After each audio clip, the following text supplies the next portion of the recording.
All right, welcome everyone. Thank you for joining us on today's webinar, Developing and Implementing Intensive Individualized Interventions, Prevent, Teach, Reinforce for Young Children. This webinar is part of the Within the Framework webinar series presented by the National Center for Pyramid Model Innovations. My name is Sarah Payton and I will be your webinar host today.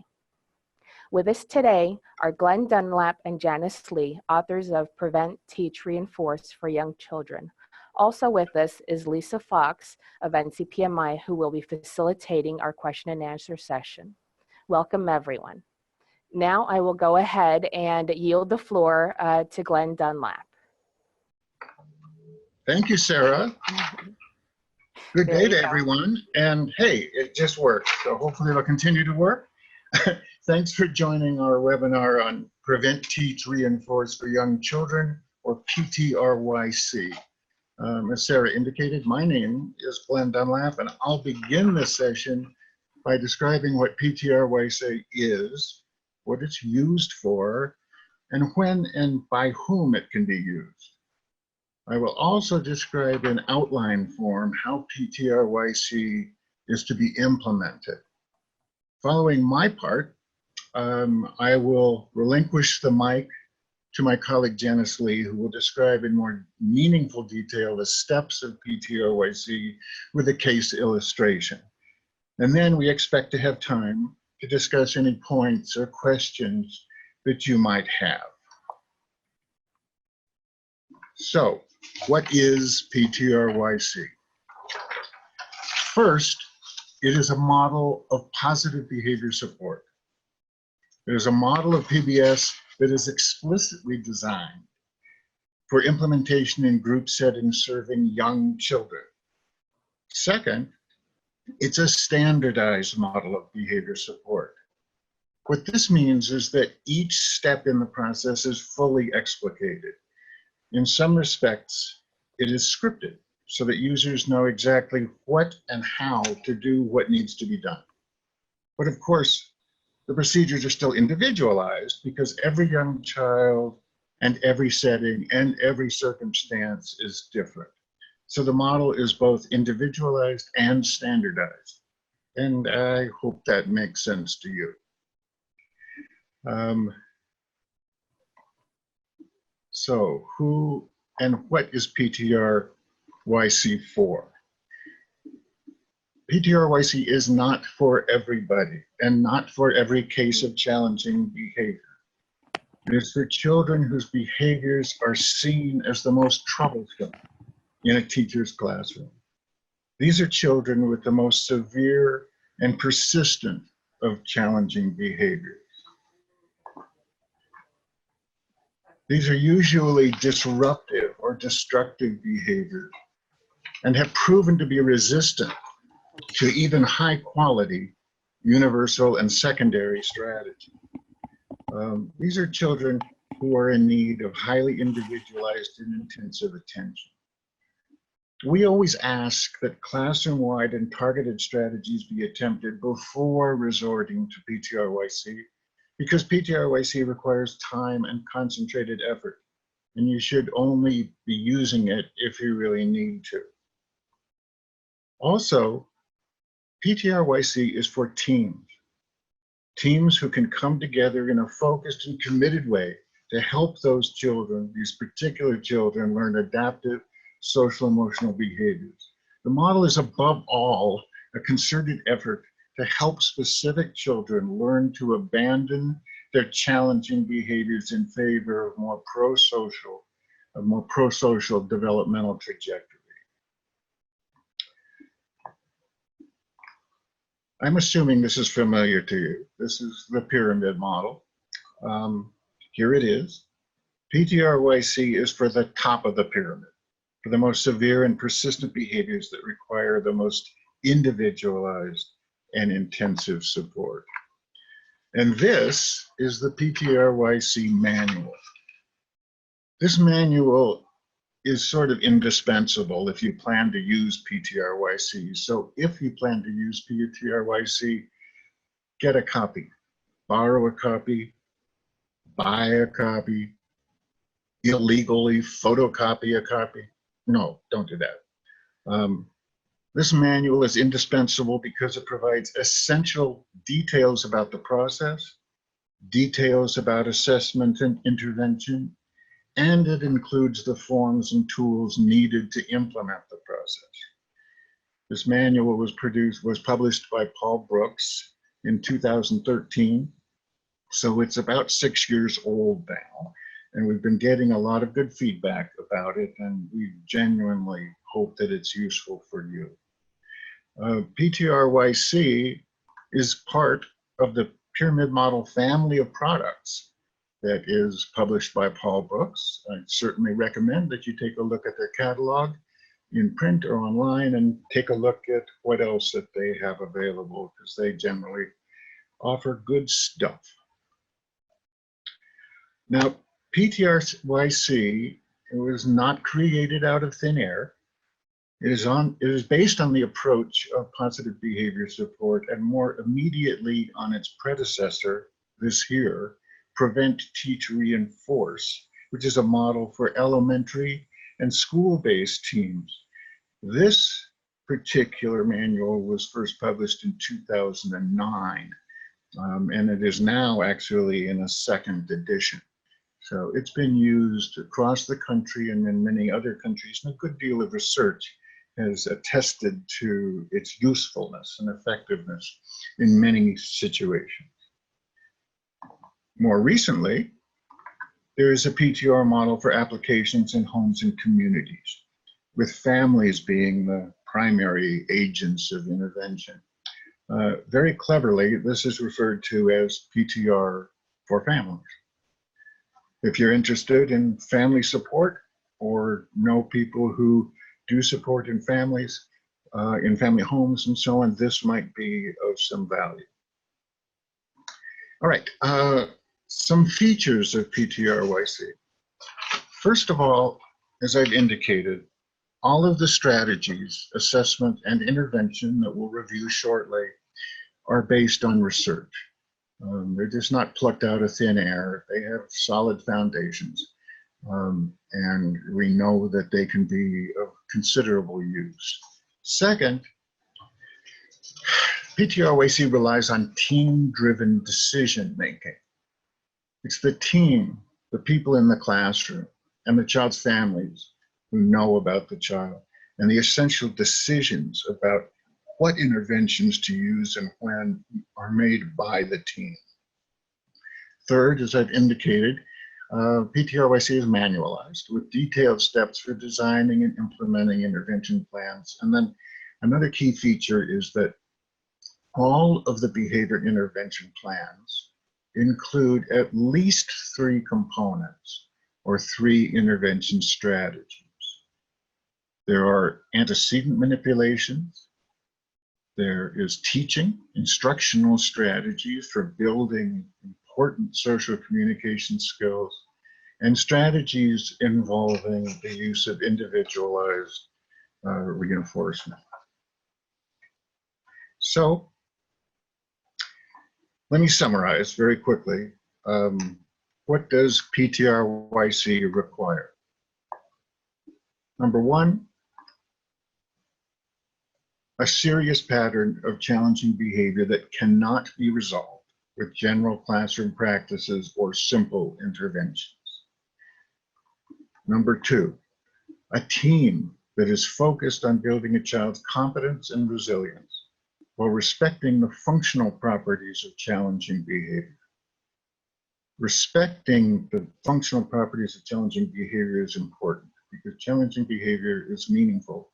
It's meaningful to the child, and it's obligatory that we respect that and that we understand the challenging behavior so as to help the child adopt more and improved strategies for interacting with her environment and coping with those things around him. And finally, PTR-YC requires an agreement and a commitment to use PTR-YC and to follow the entire process with integrity. In our work, we have seen shortcuts being made, and all too often they end up in a collapse of the process. So taking it step by step is a very important consideration. So speaking of that, here are the steps. PTR-YC, and this is true of the other PTR applications for schools and for families, includes 5 steps. Teaming and goal setting, establishing and implementing practical data collection, functional behavioral assessment, intervention development and implementation, and then database decision-making, follow-up, and then next steps. So I'm going to go through these now, not in great detail, but in enough that I hope it conveys what PTR-YC is and how you go through it. And then Janice will give you a better idea with a case illustration. Okay, so excuse me.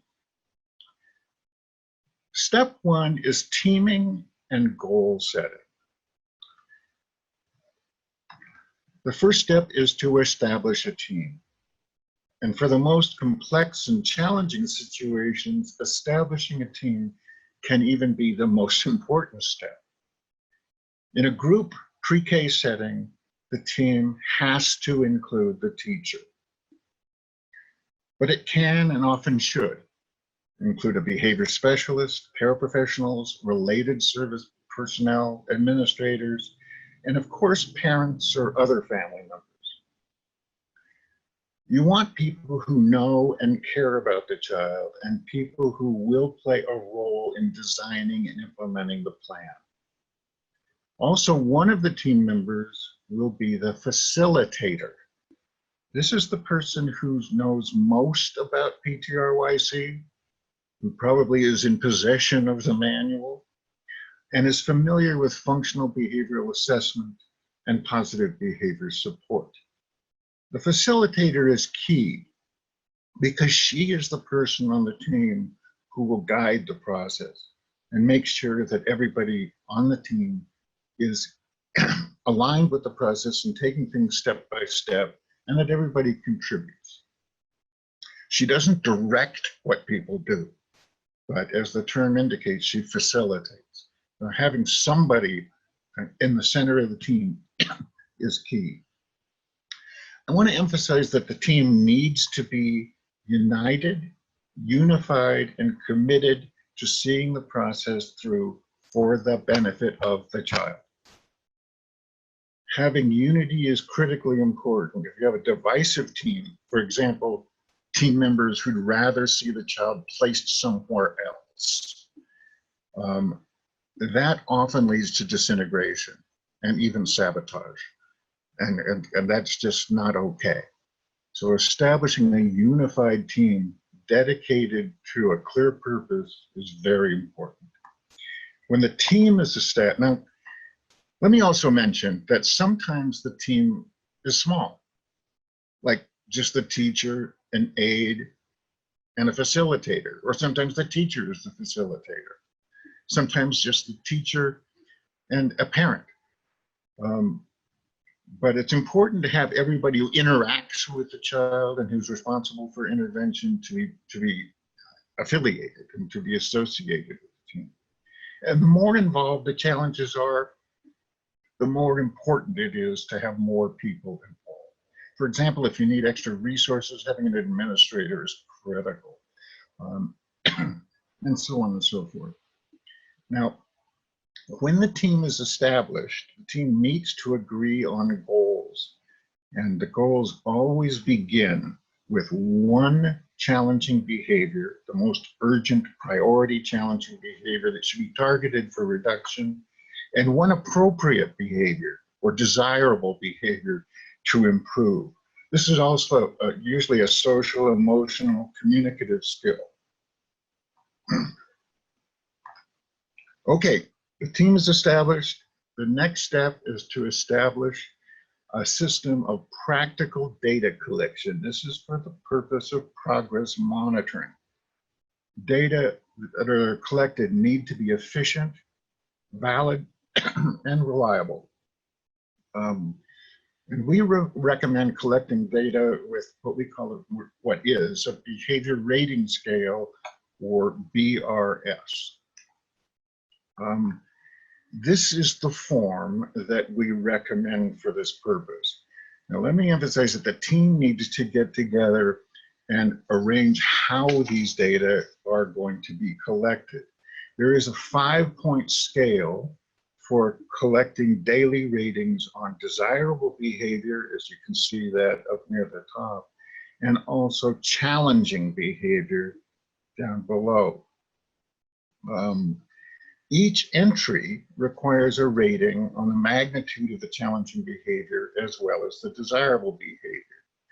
Ratings are usually completed on a daily basis, but they can be for any period of time or activity that the team designates.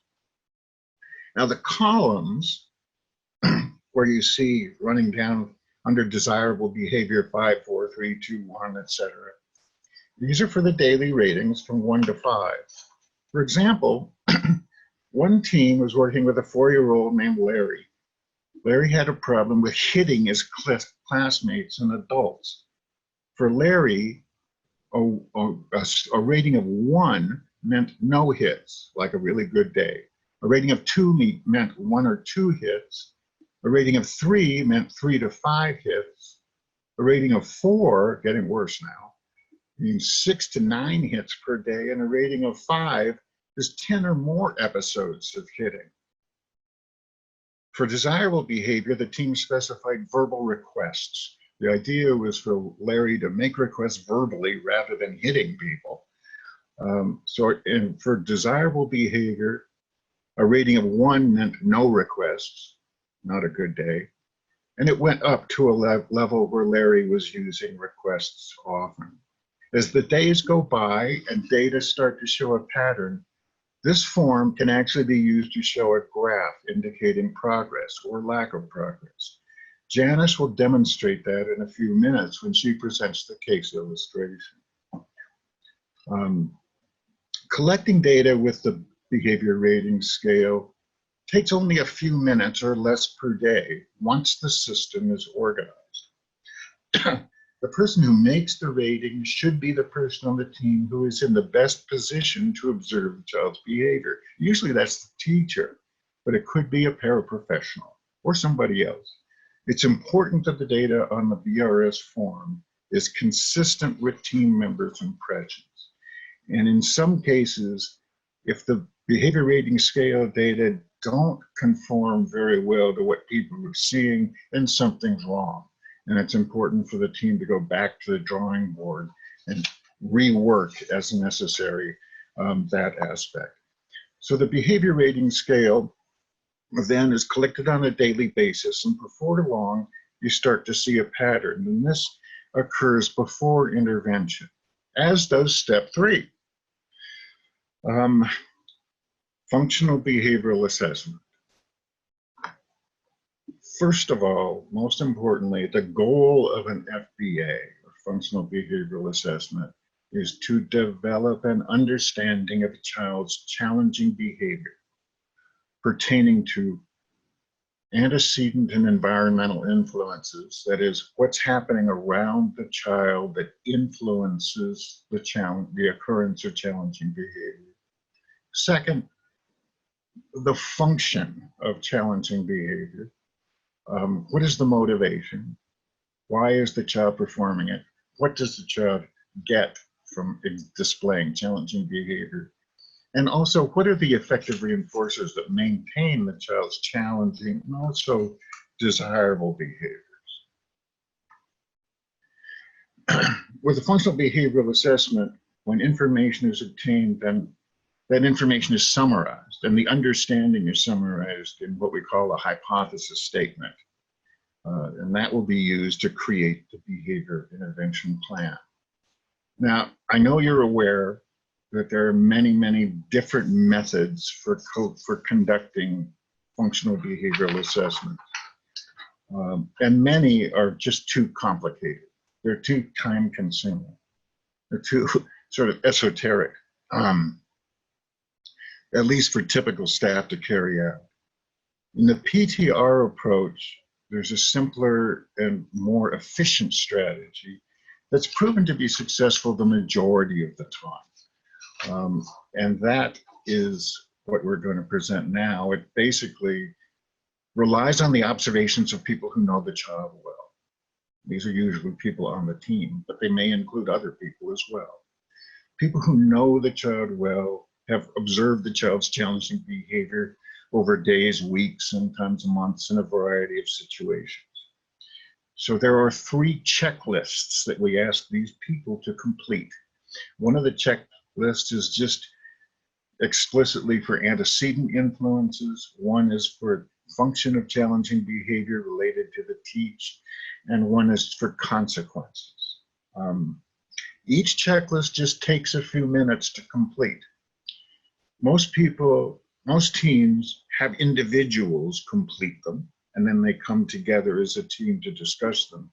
But they can also be completed as a team in one group meeting. That's possible as well.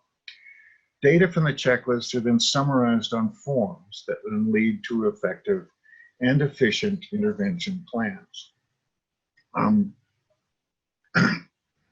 not going to go over the checklist, but this is an example of just 4 items from one of the checklists, the checklist that pertains to antecedent influences. And you see at the top, the question is, are there specific activities when challenging behavior is very likely to occur? If yes, what are they? And there's a number of options, arrival, nap time, meals, etc., that people can check. Or if the option isn't there on that checklist, then they can write in under other. Question number 4, are there specific activities when challenging behavior is least likely to occur? What are those?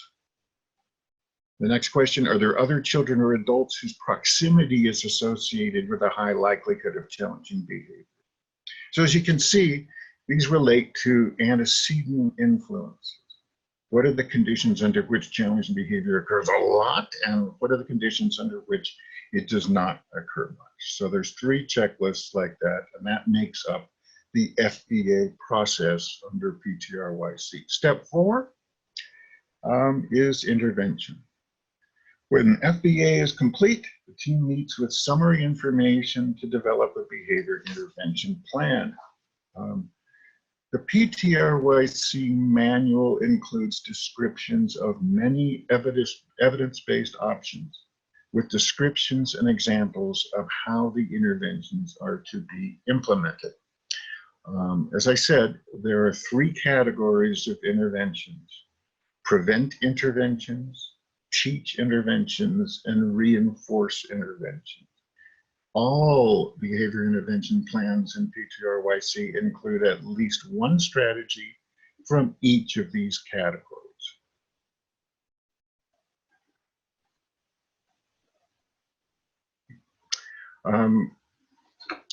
So in this intervention step, it's important to identify clear step-by-step instructions for how the intervention plan will be implemented, including who's going to do it, how it's going to be done, where is it going to be implemented, when is it going to be implemented, and what materials are needed, if any.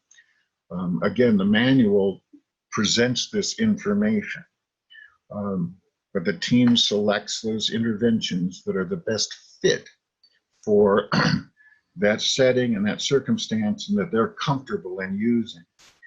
There should always be training and or coaching as needed for implementation.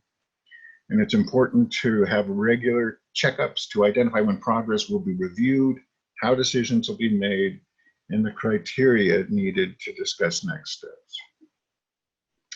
This is a list of the intervention strategies that are in the manual. All of these strategies have evidence to support them. Under prevent, for example, you could provide choice making, use visual supports and schedules, and I'm not going to read them all, but they're there. There's a number of different instructional or teach strategies, and of course, reinforce strategies. And as intervention gets implemented and data continue to be collected with the BRS, you keep an eye on that. And as things go along, if progress looks satisfactory, you go, yippee, and you keep going, you smile, pat each other on the back, and so on. If progress is unsatisfactory, there's a number of things that you might do. Be certain that your data are accurate and are consistent with your impressions. That's always something to be sure of. Check fidelity of implementation. That is, be certain that the procedures that are listed on the behavior intervention plan are being implemented as intended. Check the strength of the reinforcers. One of the most common failings in a behavior intervention plan is that the reinforcers just are not working as reinforcers. The child basically is thinking, who cares? So you got to have something that is meaningful to the child. And then if those things don't work, you can recheck the functional assessment. Make sure that your understanding of the challenging behavior that led to the intervention plan is good.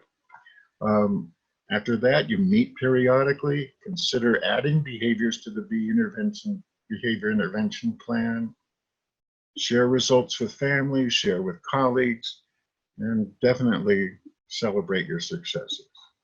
I'm going to take just a couple of minutes to summarize research before I pass it on to Janice. That's my dog.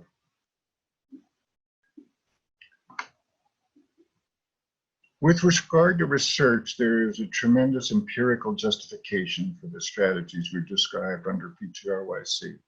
It's a model of positive behavior support, and there is a lot of evidence supporting the efficacy of positive behavior support.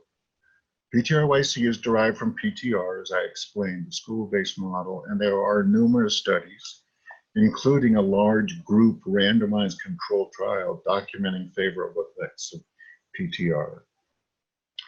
As for PTR-YC specifically, we completed not too long ago a 4.5-year randomized controlled trial conducted in Nevada and Colorado on the effects of PTR-YC with approximately 160 children.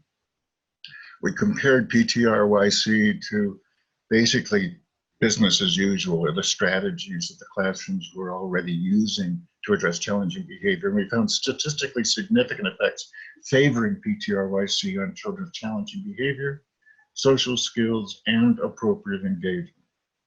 We also found evidence that typical classroom teachers can implement the strategies with fidelity.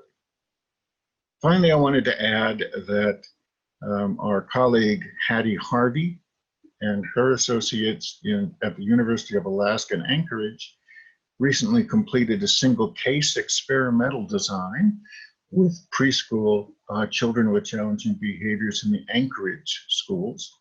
And they wrote up a single case experimental design study that is in press in topics in early childhood special education.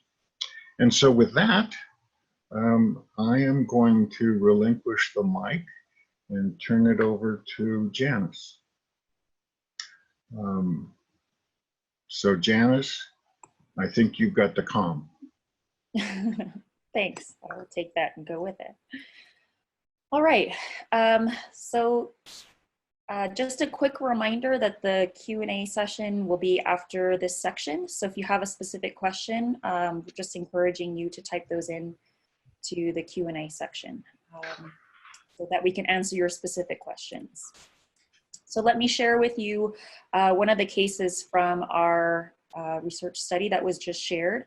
So this is Ethan. At the time, he was 3 years old and he lived with both of his parents.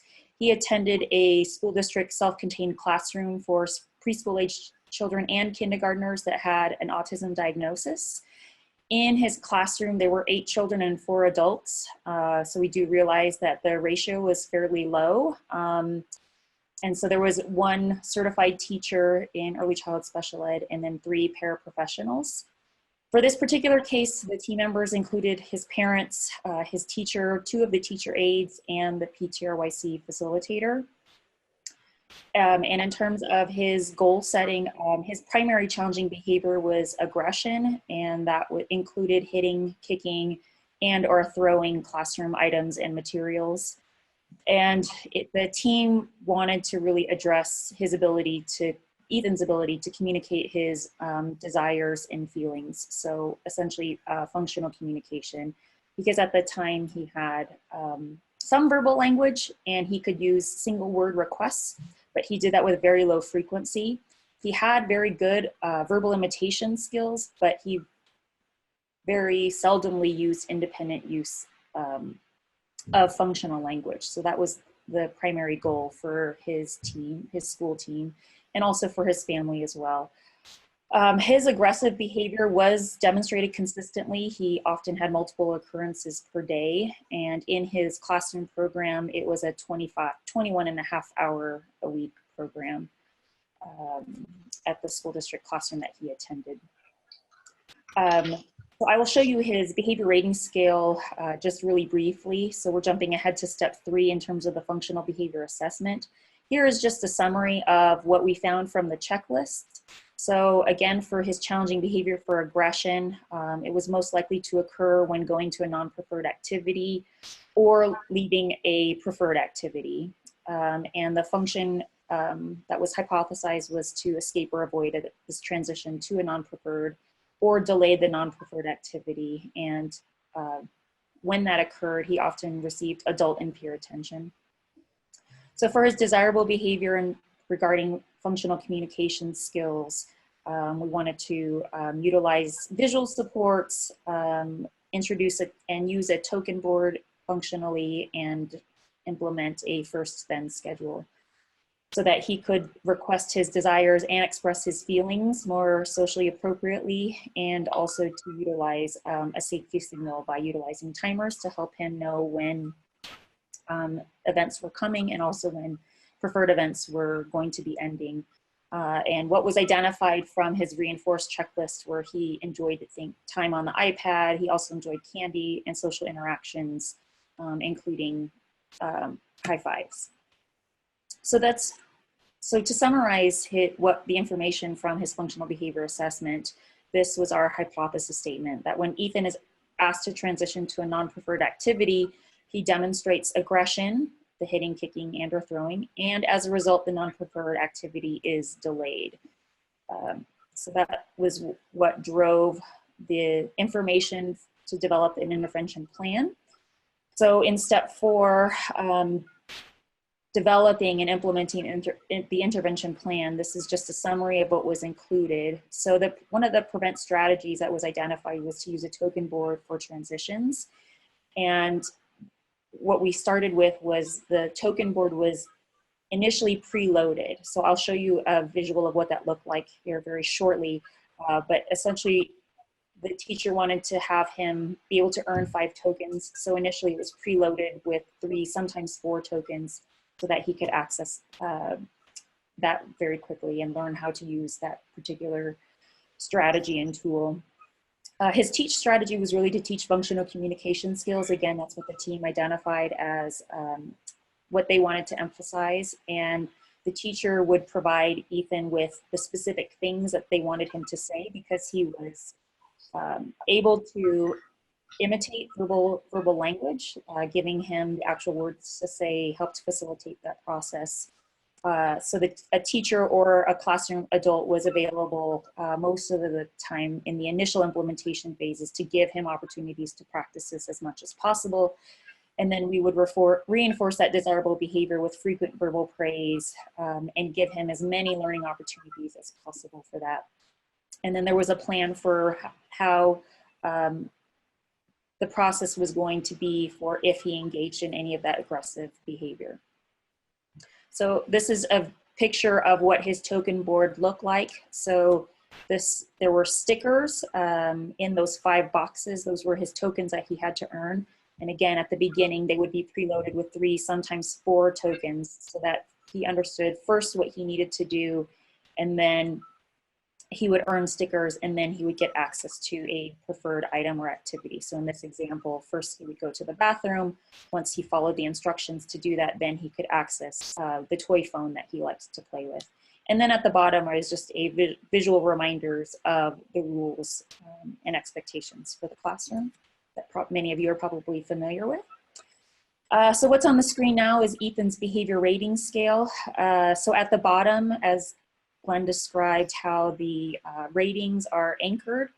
So on the left, you'll see his desirable behavior for functional communication, and we essentially, or the team identified basically a prompt hierarchy for his ability to engage in these, in functional communication at an independent level. And on the right-hand side, we see the challenging behavior. The team agreed on a total duration of time. Again, this was for a, not necessarily a full school day, but an extended half-day program. And so a 1 was less than 5 minutes, which is where the team wanted him to be as quickly as possible.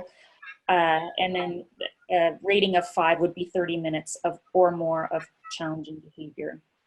When you look at the behavior rating scale section in the center, on the left-hand side is baseline. So that's before we began intervention. And so what you can see is that his challenging behavior was fairly high. He had way more than 30 minutes per day of aggressive behavior episodes. And so we see ratings of 4s and 5s throughout that baseline session. So the first 4 sessions. And then intervention began at session 5. And so functional communication skills, his ability initially was fully modeled and for him and given to him that way. But by the 3rd session, he actually was beginning to engage in quite a bit of independent communication, which was a huge, vast improvement from where we had begun. And in this particular case, we weren't collecting baseline data on functional communication because he was not using that independently at all at that time. And then we see the challenging behavior initially dropped off pretty quickly. And then we saw a few episodes of some additional time. But overall, we see a vast improvement in his challenging behavior in terms of the number of minutes he was engaging in aggression across the school day. So hopefully that makes sense. What's really nice about the behavior rating scale, again, as Glenn indicated, it takes very little time for individuals to be able to complete this. And once teachers get used to filling this out, or school classroom personnel, generally it only takes them a few seconds per day to be able to fill this out. And so then it's easily, you can create a visual graph essentially by just connecting the dots, as is indicated here on this just brief example with Ethan. So in terms of follow-up, the team initially reviewed the data every 2 weeks, although the teacher essentially was looking at it every single day to look at progress, and also the classroom team was looking at that. Initially, he was able to independently request commonly preferred items, and was starting to even put together small short sentences like, "I want iPad." So he earned tokens for compliance with these non-preferred tasks so that he could access preferred toys and activities like access to the iPad or the phone. And he was independently earning 5 tokens within about 2 weeks. And so again, initially he was preloaded with 3 tokens and sometimes 4. His behavior was pretty quick. And since his overall compliance had improved, we had seen some generalization of his ability to follow directions across the classroom. Anecdotally, the team had reported that they were able to begin work on toilet training during that school year as well. And also what we had heard from the parents who participated in the team meetings is that they ended up implementing a token system at home as well to help with some of his behaviors at home, since they had seen the vast improvement in his ability to follow directions at school. And one more anecdotal piece is that he did end up transitioning to a kindergarten classroom fairly independently. In this particular school, there was a paraprofessional who went with 2 of the children to a kindergarten classroom for them to be included. And for Ethan, there was a paraprofessional available, but he was able to be almost completely independent in that classroom the following year. And this was the year following his participation in PTR-YC. So that was very exciting to hear. And now he's, I believe, a second grader and doing very well. So with that, we will now move into the question and answer section. So Janice, before you mute your microphone, that was fabulous, both Janice and Glenn. That was a nice presentation. A question did pop, I think is specific to Ethan.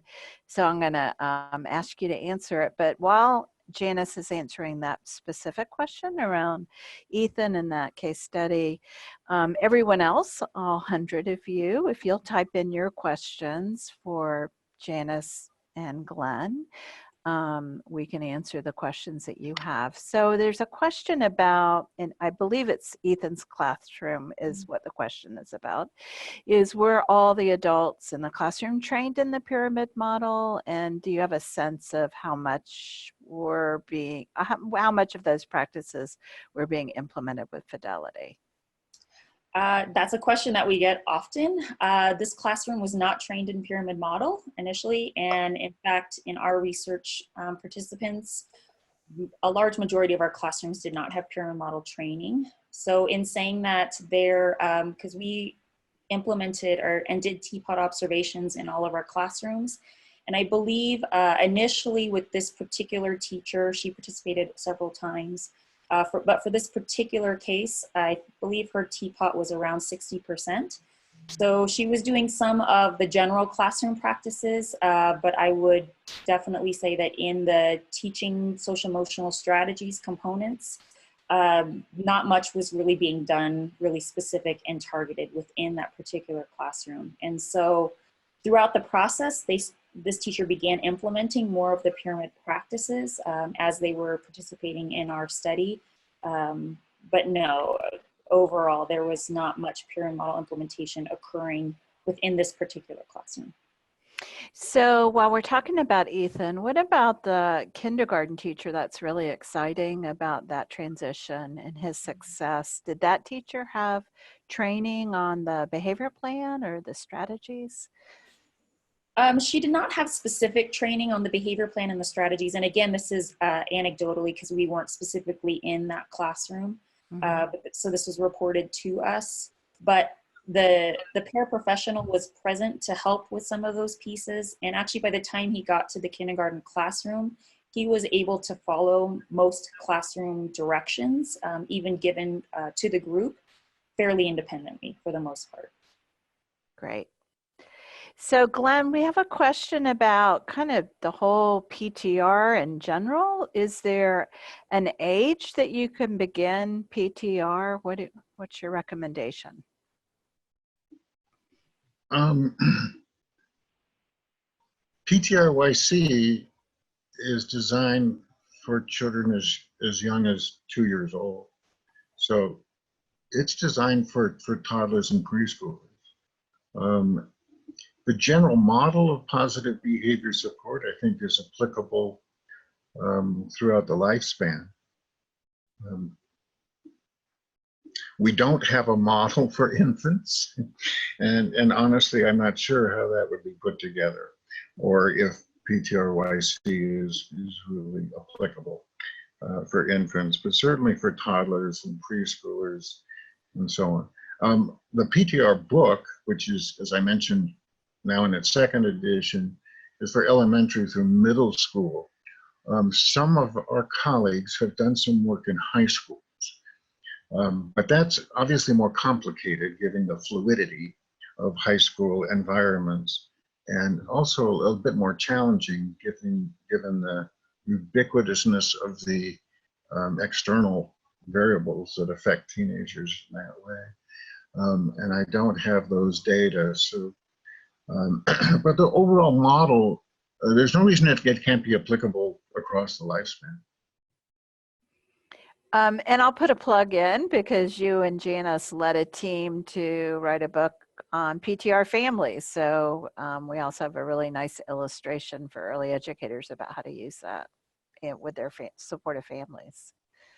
And I might add that soon there will be some research evidence regarding the PTR for families our colleague in Colorado, Jacqueline Joseph, did her dissertation on Prevent, Teach, Reinforce for families. And so she has some exciting data that will be appearing sometime within the next year in the journal Topics in Early Childhood Special Education. Cool. So it is exciting, and Janice, the case study is a great illustration on how well it works. But a question a participant has is, have you ever encountered resistance from the school district about the use of this version of an FBA? Do they consider it valid? How do you kind of gain their support to use this approach? And I'll take a little shot, and then Janice, you can have a turn. We do get questions. I'm not sure if it, in my experience, there's been a whole lot of resistance, but there have been questions about the validity, because a number of people have been trained in more exacting, rigorous experimental approaches to functional behavioral assessment. And so there are questions, I think, that have some legitimacy about the validity of the less formal, less structured, less time-consuming strategy that we've employed. But we have found, in the vast majority of cases, that the data that the observers present and the hypotheses that can be generated are quite valid and serve the purpose of the behavior intervention plan quite well. In cases where the functional assessment that we get through the checklist does not, for one reason or another, appear to be sufficient, we would not hesitate to recommend that more focused and rigorous methods be employed. But in the vast majority of circumstances, we find that these checklist methods are adequate. Janice? I would say in the cases that we had for our study, we didn't have any resistance throughout any of our programs. But I know my school-wide colleagues who are using PTR, the school-age version, are getting sometimes some resistance around using the checklist model. But we didn't particularly have resistance in that arena. Great. So many questions. So Janice, while you're talking and given your involvement with PTR families, what is the age range of that? For PTR families? Yep. Yes, so that was designed for ages 2 to 10, for children ages 2 to 10. Great, good. And then while I have you talking, if an educator wanted to suggest this program to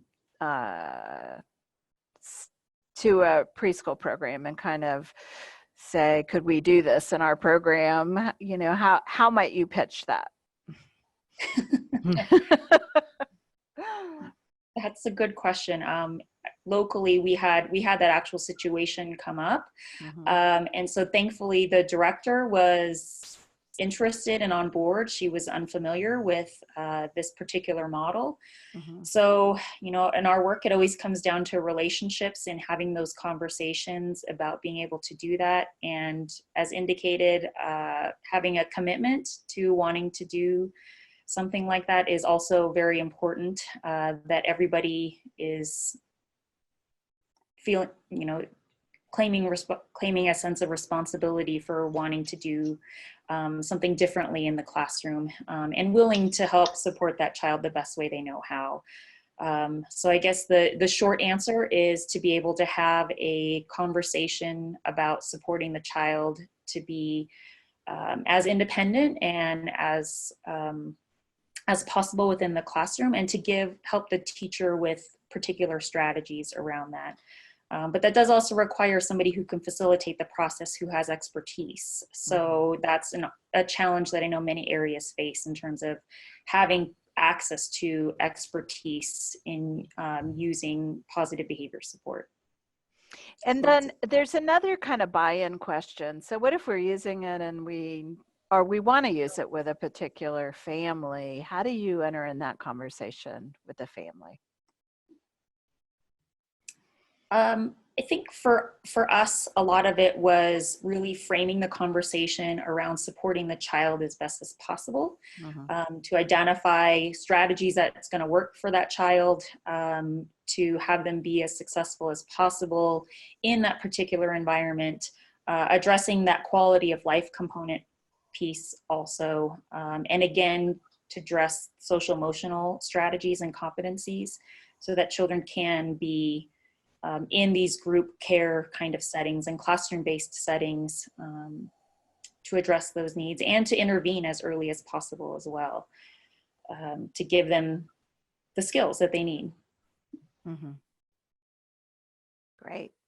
Yeah. So Glenn, we have a research question, or did you want to answer and to add on to anything Jana said? No, we can go ahead.